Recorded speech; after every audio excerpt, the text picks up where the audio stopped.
Hello, I'm Tom Ferguson and welcome to The Fundamental Molecule. This show explores the intersection of water, technology, and entrepreneurship. Each week, I interview innovators, experts, entrepreneurs, and investors in the world of water, helping us understand where this trillion-dollar industry is headed. These are the stories of the people building the future of the world's most valuable and fundamental resource. Disclaimer. Tom Ferguson is the managing partner of Virgin Island Ventures. All opinions expressed by Tom and podcast guests are solely their own opinions and do not reflect the opinions of Virgin Island Ventures. This podcast is for informational purposes only and should not be viewed as investment advice or relied upon as a basis for investment decisions. People do business with people they like, and Matt Johnson is one of the most likable people I have met in the last 10 years. He is a cocktail of curiosity, energy, reflectiveness, enthusiasm, and both left and right brains that come together in a genuinely compelling person. And his company is a reflection of him and his co-founder Bibi, a phenomenally designed, user-centric, cost-effective solution for a pervasive problem, not only in water, but in real estate and all real assets as well. LAIIER have already secured leak detection contracts with two of the biggest companies in the world and have a good shot at becoming a new standard in building resilience. Their story is a fascinating study in entrepreneurship, and they're in a very interesting position indeed. Please enjoy my conversation with Matt Johnson.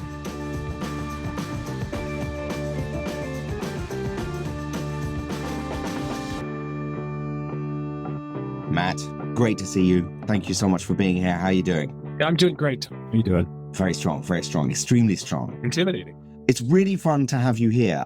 I feel like we are sort of the opposite in that I am in New York as a British person and you are an American living in Britain, which given the state of the football at the moment is actually somewhere I'd rather like to be. But as we record this on Monday, May the 13th, for all of you Arsenal fans out there.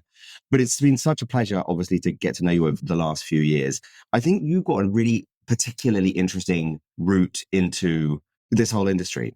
And you've really been able to plug yourself in remarkably well. So just walk us through initially kind of how you got here, how you found yourself in the belly of the water beast. I'm not sure beast is the right word, but you know what I mean. I think there is some cultural background is appropriate. So I am an American living in London. I'm from Colorado. And I grew up with the phrase, whiskey's for drinking and water's for fighting. That was a very natural thing for me to understand because I saw water scarcity from throughout my childhood. So it was very normalized to have water restrictions and also just be self-conscious about small behaviors like not leaving the water running when you're brushing your teeth.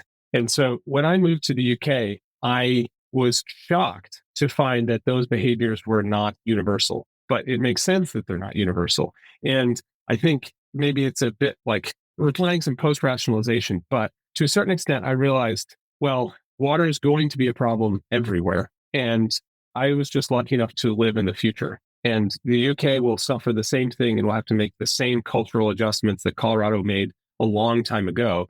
And so actually, I sometimes think of it like that. Hey, we're just living in the future here.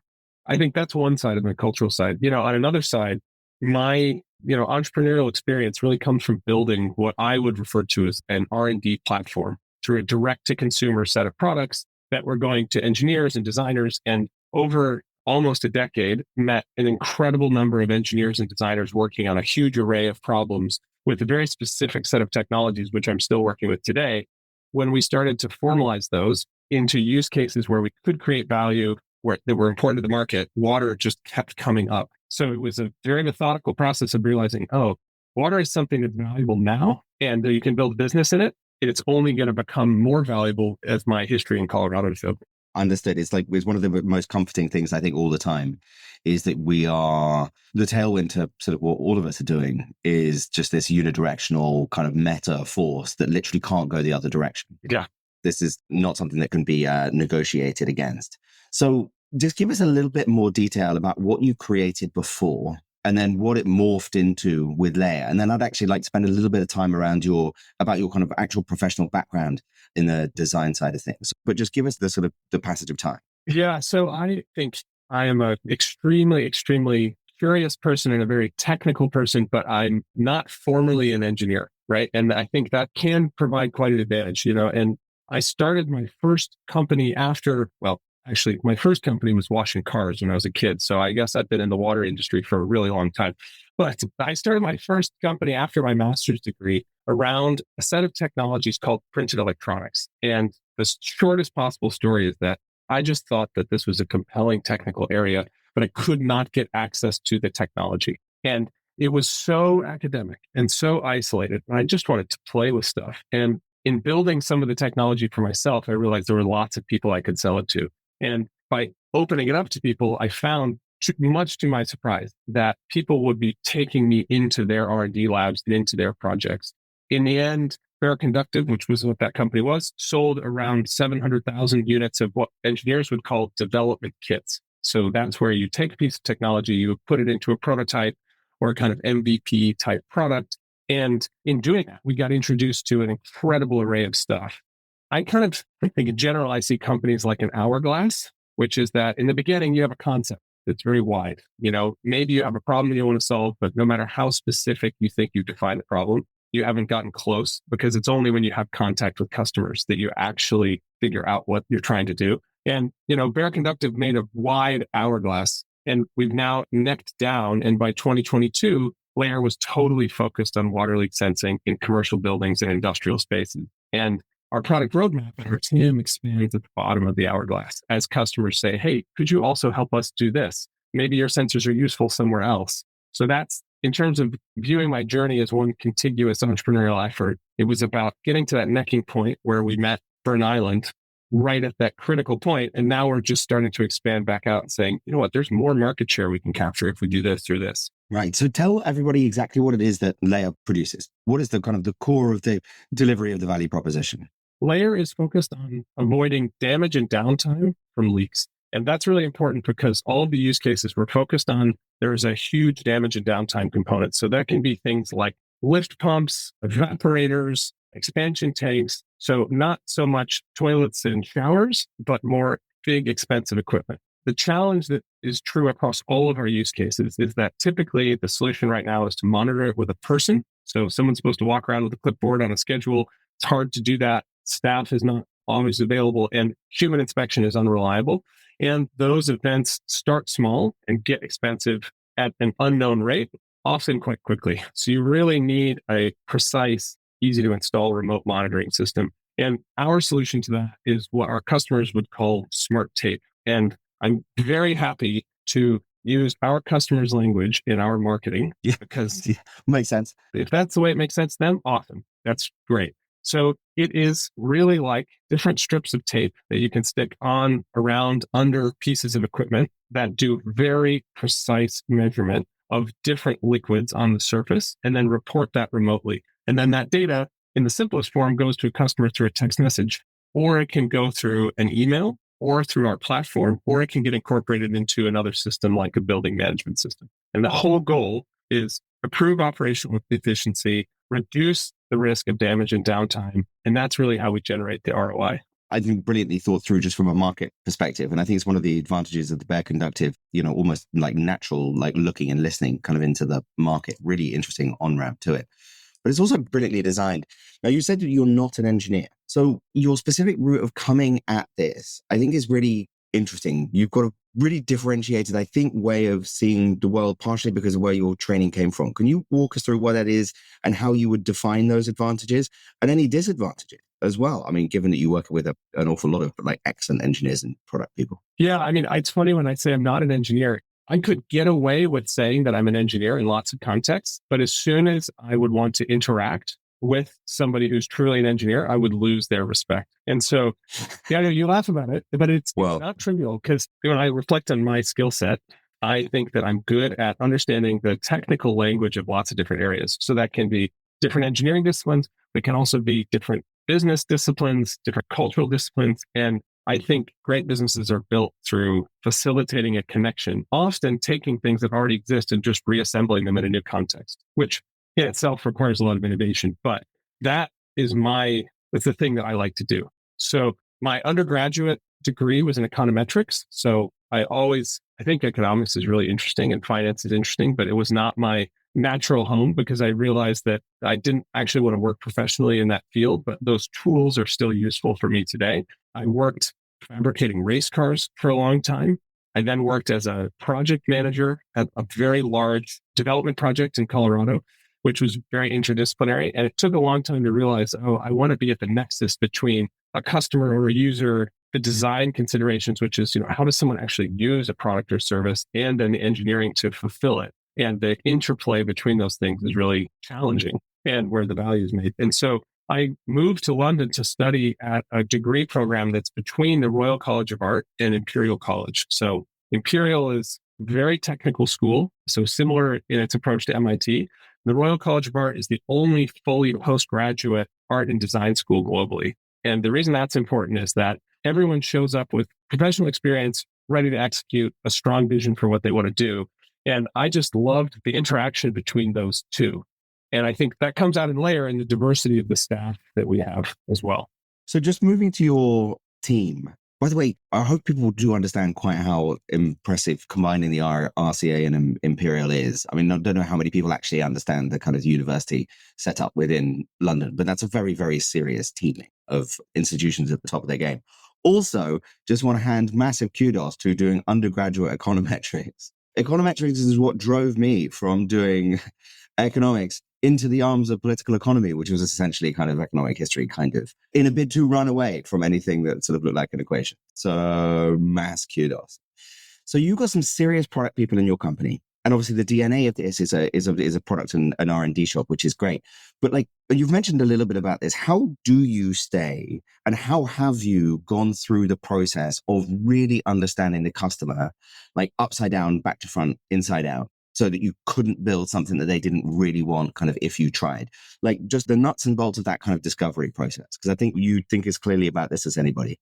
I think there's market discovery, customer discovery, and then product discovery, and then probably service discovery beyond that. And I think you can think of those as nested within each other. I think from a market discovery perspective, we use tons of industry contacts to assemble a list of 54 different use cases / markets. So some of them would be like escape of water claims in commercial buildings is on that list, as are lubricant leaks from wind turbines also on the list. And so we use that to understand how competitive the market is, how big the market is, would we have a right to win? Then you start to get to customer discovery. And I think at that point, there's just no substitute for contact. And last year, I did 784 external meetings. And I have that number to hand because at the Christmas party, I asked everybody to come up with one insightful number of their year, whatever it was. It doesn't have to be impressive. It just has to be insightful. And I looked through HubSpot and realized, oh my gosh, that's why I'm so frazzled. But it's also why we have such amazing insight into the customer. But the key is, once you're in that process, to be methodical about your consistency of communication, because it's very easy to get stuck on an anecdote. Somebody says, oh yeah, we have tons of leaks like that. Okay, how many? And then you go and ask somebody else, have you ever experienced this? And when 3 more people say, oh, I've never heard of that, you think, okay, fine, that's an anecdote. We'll write it down. We're not going to build a product around it. So I think that's really important. I think maybe the other side of your question is, once you get to the product, how do you get the engineers focused on delivering a solution rather than on delivering what they want to deliver? Something effective rather than exciting, let's say. And my experience with working with awesome engineers is that the best ones are pretty much problem agnostic, as long as it doesn't violate their fundamental value to work on something. As long as they're doing something that they're okay with, they're excited about the constraints and they're excited about creating a solution. And the more constraints there are, the better. And I think that has been the key, is getting the constraints out of the customer so that we end up with something that feels impossible to solve.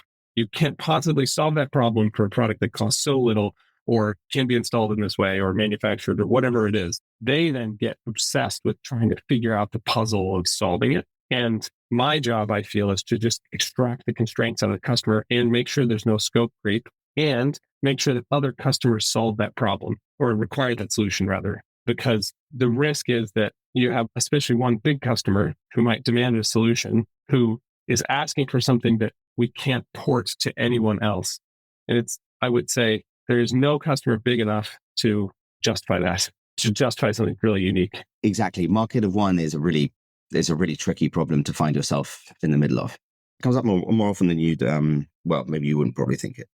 But you've worked with some biggies. You've worked with some very large, and they're in the middle of working with some very, very large entities. What did that process look like? Because in general, one of the ways in which you've short-circuited the kind of entrepreneurial process, I think, is that you've ended up actually signing some quite big deals with some really quite big people. And it does happen every once in a while. But in general, people would be kind of looking in different areas rather than sort of skipping straight to the end. How do you think about that? How did it come about? And what are the advantages, I guess, and disadvantages of working with such large names? Obviously, feel free to mention them if you can. But how do you think about it? Because that's big stuff. I think going back to my degree, I think often about expected value. So you can position yourself for a huge deal, but if you don't understand the probability, a probability of closing that deal, you're at huge risk. And likewise, you can have a high probability, low value deal, and that's probably also not a great situation. So how do you find yourself in the middle? And I think I view it as we're working on, high 6-figure, low 7-figure deals, which are great, right? I'm very happy with that deal size, but they're not as extreme as our customers might want them to be. So we currently have a very large oil and gas customer who's the number one supplier for lubricants in wind. So we're working with them to prevent wind turbines going down, which has a huge impact on green energy production. It has a huge impact on the performance of the asset. It's a very costly problem. They have the ambition to take us to a ton of other places in renewable energy within their organization, which is great, right? We love that. But we could easily lose momentum if we don't manage that rollout process. So in my head, yes, we're working on a big deal, but actually we're doing a lot of work to keep it from becoming bigger before it should be. Because the biggest risk in big orgs that I see is getting pulled apart through enthusiasm and not closing something. That's one thing I would say is like, even though we are working with big partners, we're really constraining ourselves, not artificially, but to them, it might feel that way. We're saying, sorry, we can't work on that right now. We're only going to deliver this. But then I also think it's the most, if you want to get a vision of the future, that can be one version of the future. You could be cynical and say, well, these big companies get disrupted, and that's what startups are for. That does happen. But in the industries that we're in, a fundamental disruption is often seems unlikely. So we get really privileged. The moats are big with the companies that you're working with. Yeah. The moats are very big. Scale helps. Exactly. But keeping expected value in mind, the best thing that we've done is to have found a great VP of sales who has been able to take smaller deals, still really great sizable deals, but smaller, more repeatable deals off of me. So when we look at the sales motion from a year ago to today, I was doing every deal size all the way from the initial test to negotiating at the C level with very large corporates. And now at least we have some nuance where we have a team that's able to run smaller deals, which are more self-similar. And that really de-risks the business and makes it less lumpy.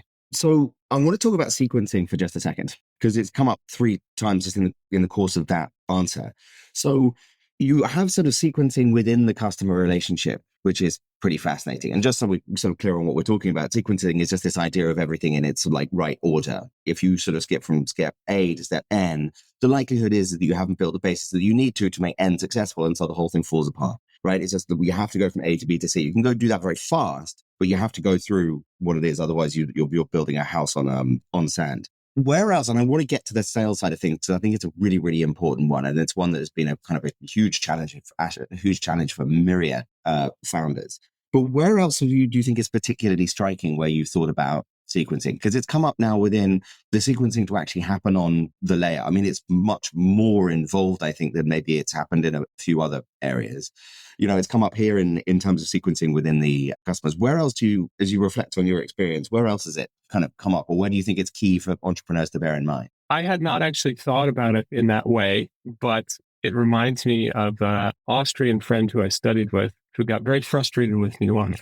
And I will never forget. I will not imitate his accent, but with a very stern voice, he said, "We can do this in any order, but there will be an order." And, and I was like, got it, Herman. Totally understand. But I think what Herman was trying to express is he was pretty much order agnostic, but what was stressing him out was not putting things in an order, because you can't learn effectively and you lose all this efficiency. And so I think I agree. And the first thing that I thought about was actually hiring. Our sequencing is very intentionally to build a really strong engineering team and lean on my skill to sell and to promote the business to the point where we have enough product maturity where sales scale is possible.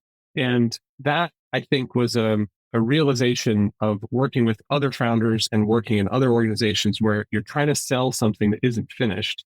What we're doing isn't totally finished either, right? It's never really finished. So just to be clear, we're not talking about like engineering perfection, but there is a difference between saying, yeah, I have a bunch of product ready to ship to you today. I have a very stable thing. There's a bunch of feature requests that we're working through, as opposed to we're making it up as we go. And what I saw was the risk that I was willing to take was have the sequence of engineering team to a mature product to the point where we can build a sales function that can then scale super aggressively. And the risk there is maybe you can't scale the sales as fast as you want, sales hires being the risk.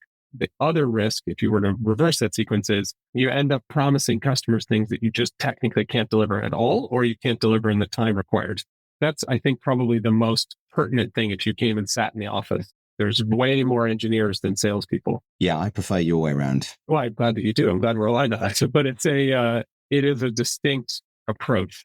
And I think to my friend Herman's point, I would be happy if somebody said, Matt, you're going to come work in our company. We're going to do it the other way around. I would go, okay, as long as I understand which direction we're doing it in. It's like, you just have to be clear. I prefer my approach too. But I think the thing is just being clear internally and externally. There will be an order. I love when you hear things that you know that I tend to communicate internally at BIV almost exclusively in aphorisms, which is, I think, probably very trying for everybody that works with me, I would have thought. Depends how specific they are. But yeah, exactly.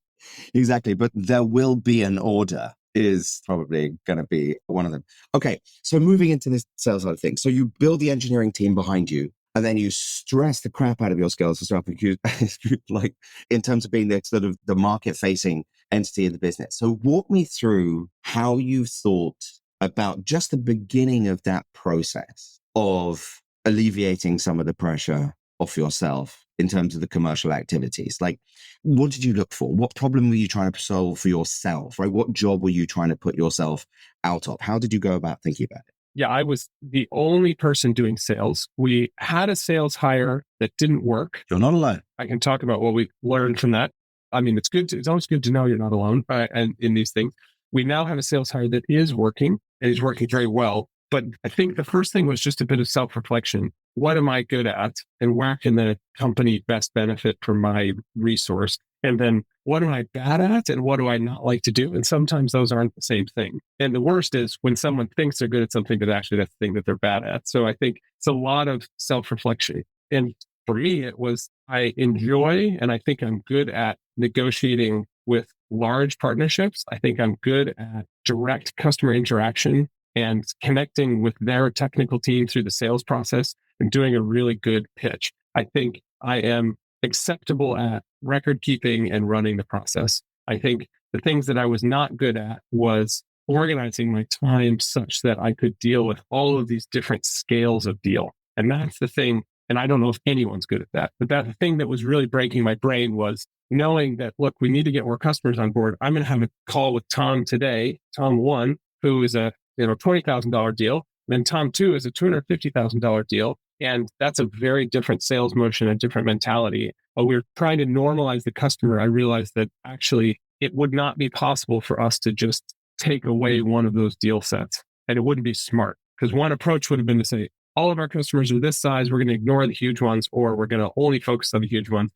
And so it then became clear we need to find somebody who has experience in the industry and is willing to work on self-similar deals. So Seb, who's our VP of sales, is really focused on commercial real estate. So multifamily housing, commercial buildings, but we're very consistent in terms of the customers, how many employees they have, how many properties they have, where they are in their kind of business life cycle. Are they building tons of properties? Are they just maintaining properties? And doing that has been hugely helpful because he can then generate insights out of that because he's working on the same thing all the time. And I can generate different insights on my customer, which tend to be large strategic and insurance companies. I'm going to give you a sort of a straw man and you'll see whether it resonates. So the problem that a lot of people that we've seen in terms of especially this first sales hire is that there is an interesting lack of confidence in what they've already learned about their own sales motion. So that when they come into contact with somebody who has learned a sales motion from the outside and has a huge amount of confidence in it, and then they tell them about this sales motion that they have confidence in and how it can be transformative for them, they tend to overweight what someone else has learned from outside versus overweighting what they've learned and known to be true from the inside. They go with the outside and then stuff goes badly. Does that resonate? Well, I hadn't ever put it into that context, but I mean, that's just a fundamental founder problem. It's a big one, right? With so many things, but in many areas, because, the way that we've organized our patent portfolio, I'm sure is not totally normal to some people, but it's worked well for us. And there's a strategy that's underlying it. And so if we were at the point where we were hiring in-house counsel, which is quite a while away, but if we were at that point, then I need to have the confidence to say, this is how we organize this, because I think this is where the market's going. And that's how we achieve a big exit. That's how we put ourselves, in a good position for licensing or whatever. I think sales, let's say we had one mishire, one great hire, one almost hire, and confident as a person, and I've sold a lot, so I can sit on the numbers and go, well, clearly something's working. I can do it much better. I can do everything in my life better, but something is working here. The mishire turned out to be somebody who was only interested in organizing and not creating. So that's tough. Wasn't working. But the almost hire is the interesting one. So we interviewed two people. Well, in the end, we were down to two candidates after like 100 potential candidates. I remember that. Yeah, we interviewed two people, chose one. Yeah, we were like, just two is fine. Yeah, two is perfect. We had a huge pipeline. We got down to two, and they were so profoundly different. So Seb, I'll start with the other person. So he came in, and I was super impressed. My first thought was, wow, I'm going to have to up my executive game. She just had a really impressive presence. And I thought, wow, this person's awesome. I would love for her to be flying our flag. We spent almost a whole day diving into what we were doing as a company, where I saw it going. And the thing that I could never have guessed was that she expressed enthusiasm to come in and diagram with me. I prepared a huge amount of information and really saw this as our first collaborative moment. Like, this could be the most fun day ever. And then I'm going to make this person an offer and not going to let her leave the office. But actually, she wouldn't listen to my insights, and she was discounting, but it was very subtle. And it took 3 or 4 hours, and I felt myself getting quite upset by it. It was so subtle.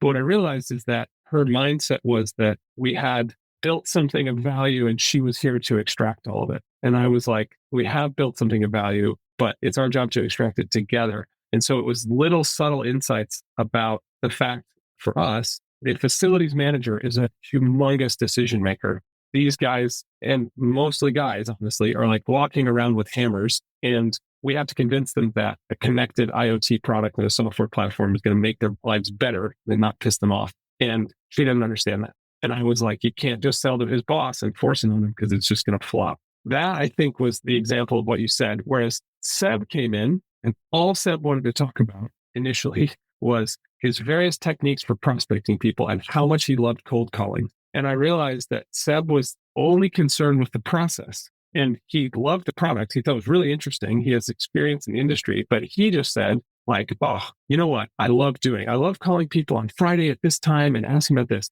And then I love finding out this. And I use this tool in this circumstance and this tool in this circumstance. And he approaches it like an engineer. I got totally into. And then the work with him has been to elevate him into the strategy part to start and make bigger and bigger deals. But he's very willing to do that. So I think, the succinct answer to your question is I had to remind myself throughout that 3-hour period with that almost hire that I had created value, just continually reminding myself I'm not wrong. It's not a tough thing. Yeah, it's one of the toughest. The other thing that's really tough is the replication of the effectiveness of the founder-led sales motion because of the inbuilt expertise, the enthusiasm for it. But then you've got LAIIER, you have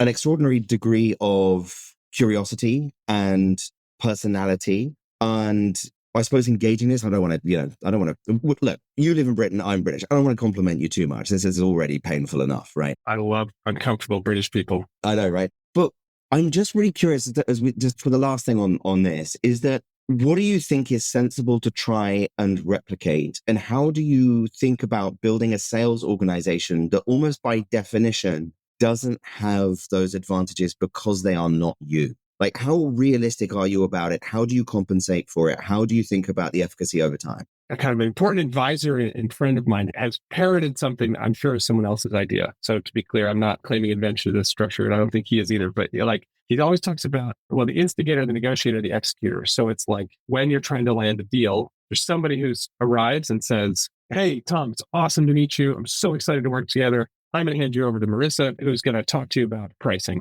right? Right. And who's going to twist your arm. Marissa's great. She's going to beat you up. Have fun." Then Marissa signs the deal. And then we have Bob, who is then actually doing the work, supplying the product, supplying the service. And that by doing that, you can have 3 different levels and you can bump things up. So if people are frustrated, you can take it up, you can take it down, and being clear about those roles. And so when I look at building a sales org, I realize that I will be the instigator, at least for the next year, and probably will do 5 to 7 sales hires in the next year. And that's awesome because then we'll have a balanced team, kind of engineering sales balance. But I'll still be the instigator on the biggest deals. The key is that I think a lot of founders aren't good negotiators. And I think it's really hard to be a good negotiator. And that's what takes the biggest effort for me, is that it's inherently personal, even though you try to be objective. The rejection is inherently personal because it's something that I'm working on building and I've been here the longest. But it's hard to drive a hard deal because as a founder, you have the visibility of how delicate this whole thing is. And so it's much harder to say, "Sorry, Tom, that's what's going to cost you. If it's not going to work for you, no problem. We're still friends." But it's harder for founders to do that. So I think the advantage of the founder is often industry knowledge, charm, whatever, like willingness to take risks. But the advantage of that sales team is negotiation and execution. And so I think the more interesting question is like when we make a hire, which we don't yet have one planned for this, but like if we're to make a hire that started a new division, somebody who's like only focused on industrials and really opening up and owning all of those relationships 100%. So like Seb owns all his relationships, but I'm talking about maybe Seb moves to owning a huge batch. Then I think I've thought about this a lot. It's like you really have to hire for that. It's like very stereotypical to say looking for an entrepreneur, but it's more that you have to hire for someone who's manages to be extremely transactional while never appearing to be transactional. And I think that's myself as well. It's like, I'm not transactional if I go talking to a customer, but I am honestly always thinking about, is this the right place to spend my time? Of course. Well, you have to be. Yeah. But I think a lot of salespeople are just transactional. And so I think that's a cultural thing. Yes. Who knows? Exactly. I think that's really interesting, sort of breaking it out into those 3 stages, because it's a great way of dealing with,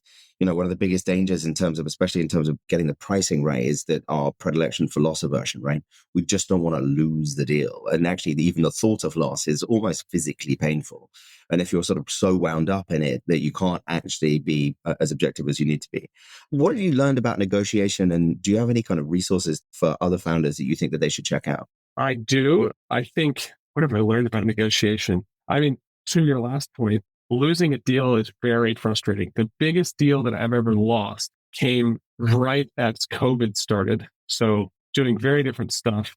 But I had a deal that was worth about $550,000 a year US and recurring. So great business builder, right? And I never slept so well in my life. And I think we were 3 or 4 months in and and things were going really well. And got a phone call driving down the road in Utah on a way to spend a week mountain biking with Stefan, who's one of my close friends and a really important engineer for us. Got a call saying that essentially, they were calling in, canceling the contract due to the price sensitivity of the stock, that we got kind of cut because as the stock price dipped at the beginning of COVID, they did this kind of house clean. Yes. And I was trying to remember the specific verbiage he used, but like it was within the contract, right? It's like God kind of stuff. I was really irate, not at him, but I obviously told him how I felt, but the most aggressively professional way I could. I think the thing that I learned was like an hour later, it was like, well, okay, what do we do now? That's the thing I think is really important is like, and I'll talk more about negotiation, but it's something I reflect on is like Marines say, embrace the suck. and a distance runner. So I love endurance sports. And there's a part in every race where I think like, why am I doing this? And it's actually independent of my performance. So there's races where I'm going to set my best time ever. And I still think, why am I doing this? And there's races where I'm setting a terrible time. And I think, why am I doing this? It's like, you just have to figure out how to laugh about it. And if you can just eke out a genuine giggle, that's what you need to keep going. Because even if you do say no, it's like, well, great, sit on it for 10 minutes and then move on. But I think in terms of negotiation, I think the thing that has happened to us most practically recently is really thinking ahead about the market space that you'll be in, defining the use cases really well, thinking about whether they might require like a patent application to defend them, and putting as much in place as possible to avoid the pressure of exclusivity, because that's for us as an issue, or it might not even be exclusivity formally, but there could be some like informal pressure. So how do we avoid that pressure so that we don't end up in a one customer situation or one customer market? And then thinking about what can you give away that doesn't cost you anything, and making it look like that's something that's really valuable to you. That's the best trick. If you can defend yourself and then look generous, that's a really awesome trick. And so for me, oftentimes part of that is realizing that I am part of someone else's career, especially a larger deal. They will look more innovative, more successful if they attach themselves to what we're doing. Awesome. I will help you tell your story, but the exchange for that is you're going to help me get that deal. It obviously costs me time, right? Which is valuable, but it's not going to cost a lot of time for me to make sure that I'm always mentioning Tom in everything I do, and really thinking through like the one level deeper motivation of why someone is engaging with us. And that's been super successful. It pops up more often than you would think, that this idea of like, what can you provide that it doesn't cost you anything? And then dress it up in a big suit that says very important on it. So inevitably coming from me, you're an American living in the UK. I'm really interested in your reflections on the cultural kind of differences and how you've been able to not be infiltrated by the rain and grayness and general kind of decision that everything is crap. Okay. But that happens to British people. How have you maintained, Matt, in the context of living in the UK? It's almost a miracle. I'm going to break the fourth wall and reveal to the audience that you gave me a heads up that you might be asking this question. And I shared it with my British teammates, who all looked quietly incensed, but because they're British, they didn't actually say anything. No, sure.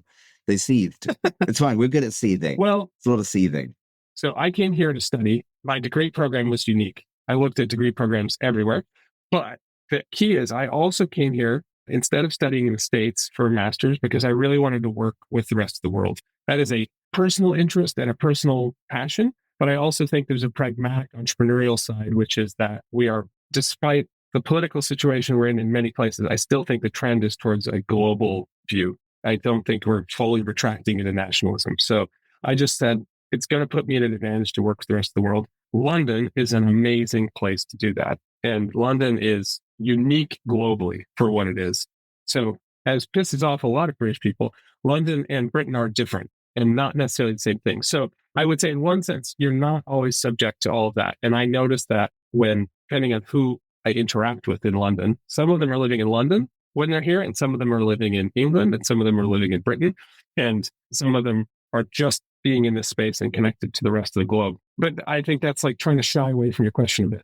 I feel like it's my job to try to take the best out of any relationship to personally grow from my friends and my colleagues and professional contacts. And I dispute your question. I think it's a glass half full, glass half empty thing, which you might say is actually the whole point, that I'm optimistic about it. But I think living in the UK has made me significantly more contemplative and thoughtful. And I don't think it's reduced my risk tolerance. And I think that's always the stereotype. I don't necessarily find it to be that way, but I do recognize it. I mean, I think Brexit, just speaking frankly, our business is growing faster in North America than it is in the UK. We are taking a very North American focus. Like, it's great that I'm American and I can be there tomorrow, and probably will be doing that soon. And unfortunately, Brexit has exacerbated and a bunch of the stuff that was already problematic and put barriers to growth in the UK, which really stinks. So I've also learned more bad words here than you could ever imagine, none of which I will say. So that part has been totally worth it. It really is deliciously creative. It is truly, my sense of humor will never go back. Yeah, exactly. If that crew is one thing, it's definitely quite funny. It's funny in terms of the brakes being put on the UK, because I think there are two things happening. One, okay, structurally, it's sort of going like one way, and hopefully we can figure out the way in which you can kind of like unblock those channels and all the rest of it. But it does seem that there is a tailwind to the entrepreneurial environment. And it's not just that people are just sort of happening to be starting companies. It's something that's becoming much more normalized within people who are kind of the like entrepreneurial ilk. When I graduated from university, the idea that I would have started my own company was like, it was so not on the radar. It didn't come close to occurring to me. And I think that's a pretty radical change. You've been there for kind of a reasonable time frame now. How do you see it? I see it actually through a very simple metric, which is that I'm part of a couple of different WhatsApp groups for entrepreneurs in London. And they started with me and a couple of friends, just like, suddenly, and it was as simple as Tom and Matt in a WhatsApp group, and we add someone else. And pretty soon you're like, you can't name it after 5 people. So what should we call it? Right. It's like London Founders something or other. And now those groups have hundreds of people in them.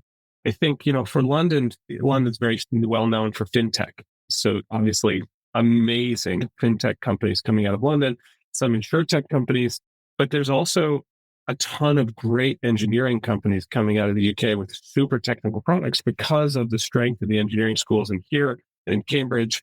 And so I think culturally, it's aspirational now to be entrepreneurial. I think if you look at Germany, you can see the UK 15 years ago, maybe 20 years ago, where there are enough success stories where it's culturally acceptable to articulate that you want to be a startup founder, but the fear of failure is still too high to make enough people take enough risks to get a lot of clear successes.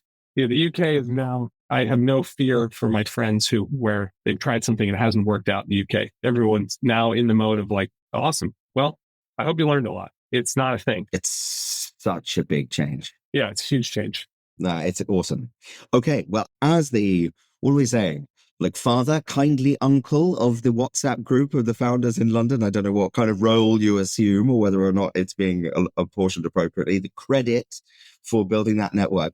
But if you were to stand up in front of them and say, and you had to type out one single piece of advice for future and aspiring, entrepreneurs more generally, but water entrepreneurs, given that's, what we're talking about, what is that sort of single and most important piece of advice that you would want to pass on to them? Single piece of advice. I think it has to be about if you can find some humor in the challenge, especially in the worst moments, the very least, even if you've totally screwed up and it all goes upside down, about to use a British phrase there, but I stopped myself. Even if it all goes upside down. Oh, yeah. At least you kind of had fun doing it. And I think on the other side, if you can maintain a sense of humor when it gets really tough, you're more likely to maintain the creative energy required to not just survive it, but to thrive in it. And I think I am not a tennis player, but I got so into that tennis program on Netflix. The reason I say that is that, watching the really great players who you can see them lose the psychology in the middle of a match. And you think, oh no, they screwed up. Maybe it wasn't even their fault. And the ones who can just refocus and sometimes like smirk or shake their head in disbelief can often then kick ass after that. And they're recharged. And there's others who that happens and it's just like watching them suffer. They just go down the hole. It's just suffering for then the next hour or 2 hours. And I think it's really true with entrepreneurs. It's like, the few friends who I really see, that's the thing I've taken from them. Wow, you guys get punched in the face over and over and you just keep giggling about it. It's so related to staying power. You can stay alive, keep figuring it out. That's the biggest correlation to success, in my view. Brilliant, Matt. That's one of our best ones yet. Thank you so much for spending the time. It's been predictably an enormous pleasure. It's always fun spending time with you. Thanks for being with us and for coming on The Fundamental Molecule. We'll speak to you soon, all right? Hey, thanks so much, Tom. I appreciate it. Cheers, sir. All the best.